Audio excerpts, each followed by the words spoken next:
মিরপুরের মাঠে যেন উৎসবের আমেজ। 2000 সালে বাংলাদেশ যখন টেস্ট মর্যাদা পেয়ে জাতীয় স্টেডিয়ামে নেমেছিল, সেই পুরনো এক আনন্দময় মুহূর্তই যেন পার করল আজ টাইগার ক্রিকেট। সেই যে শুরু, এরপর গুটি গুটি পায়ে বাংলাদেশ 156তম টেস্ট ম্যাচ খেলতে নেমেছে মিরপুরে, আর অন্যদিকে মুশফিকুর রহিম ছুঁয়ে ফেললেন তার 100তম টেস্ট ম্যাচের মাইলফলক। বাংলাদেশের প্রথম ক্রিকেটার হিসেবে এই অবিস্মরণীয় অর্জনকে তাই বাঁধিয়ে রাখতে মিরপুরে আজ আয়োজনটাও ছিল বিশাল। মাঠের চারিদিকে আচ্ছাদিত ছিল 100 নম্বরে। মুশফিক মাথায় তুলেছেন এই অসামান্য অবদানের ক্যাপ আর ভেসেছেন প্রশংসার মহাসমুদ্রে।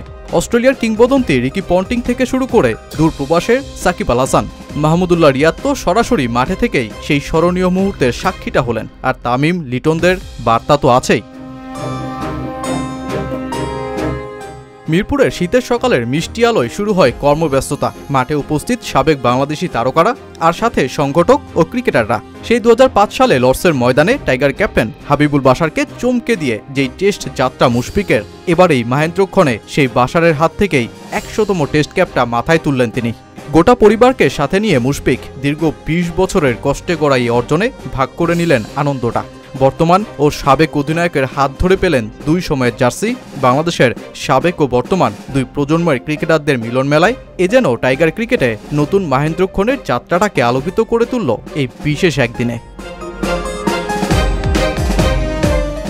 নামটা যখন মুশফিক, তখন তার এই অর্জনের প্রতি শ্রদ্ধা জানিয়ে চলে তার দীর্ঘ সময়ের সতীর্থদের অভিনন্দন বার্তা। তামিম ইকবাল সেই পুরনো স্মৃতিকে মনে করিয়ে লিখলেন, 100 টেস্ট খেলার মাইল ফলকে তুই প্রথম, তুই প্রাপ্য। সাকিব আল হাসান লিখলেন, সেই বয়সভিত্তিক ক্রিকেট থেকেই তিনি তাকে অধিনায়ক হিসেবে দেখেছেন। লর্ডসের প্রথম টেস্ট বিকেএসপিতে বসে দেখেছিলেন। 100তম টেস্টের প্রতিটি বলও তিনি দেখবেন পরম আগ্রহে। লিটন দাস, মুশফিকের সাথে করা স্মরণীয় জুটিগুলোকে মনে করিয়ে জানালেন অভিনন্দন। 100তম টেস্ট ম্যাচ সে তো একজন ক্রিকেটারের জন্য স্বপ্নের মতন। তবে এই 100তম টেস্ট ম্যাচেও ইনিংসকে স্মরণীয় করে রাখতে পারেনি বা কজন। নিজের 100তম টেস্টে সেঞ্চুরি ছুঁতে পেরেছেন 10 জন ক্রিকেটার, যার ভেতর জরুট আর ডেভিড ওয়ার্নারই কেবল ডাবল সেঞ্চুরি করার বিশাল অর্জনটা গড়েন। আর রিকি পন্টিং তো আরও এক ধাপ এগিয়ে গড়েন আরও এক বিস্ময়। দক্ষিণ আফ্রিকার বিপক্ষে 2006 সালে নিজের 100তম টেস্টে 2 ইনিংসেই সেঞ্চুরি করেন পন্টিং, যা দুইবারের বিশ্ব চ্যাম্পিয়ন পন্টিংয়ের ক্যারিয়ারকে আরও বিস্ময়ের পাতাতেই ফেলে দেয়। এবার এই কিংবদন্তি মুশফিকুর রহিমকে তার 100তম টেস্ট ম্যাচের জন্য জানান অভিনন্দন। আইসিসির এক ভিডিও বার্তায় তিনি বলেন, এটি এক অসাধারণ অর্জন। মুশফিকই প্রথম বাংলাদেশি যিনি এই মাইলফলক স্পর্শ করলেন। আমি সবসময় বলি, আমি একজন ক্রিকেটারের মান বিচার করি তার দীর্ঘমেয়াদী পারফরমেন্স দিয়ে। সেরা খেলোয়াড়রা বছরের পর বছর বড় মঞ্চে পারফর্ম করে। যখন আপনি 70, 80, 90 টেস্ট খেলেন, তখন নিজের খেলা আরও উন্নত করার, মানিয়ে নেওয়ার সুযোগ পান। এটা কখনোই সহজ নয়। এটি একটি উল্লেখযোগ্য অর্জন। আমি মুশফিকুরকে তার 100তম টেস্টের জন্য অভিনন্দন জানাই এবং আশা করি তিনি ম্যাচটিকে ক্যারিয়ারের অন্যতম সেরা হিসেবে স্মরণীয় করে রাখবেন।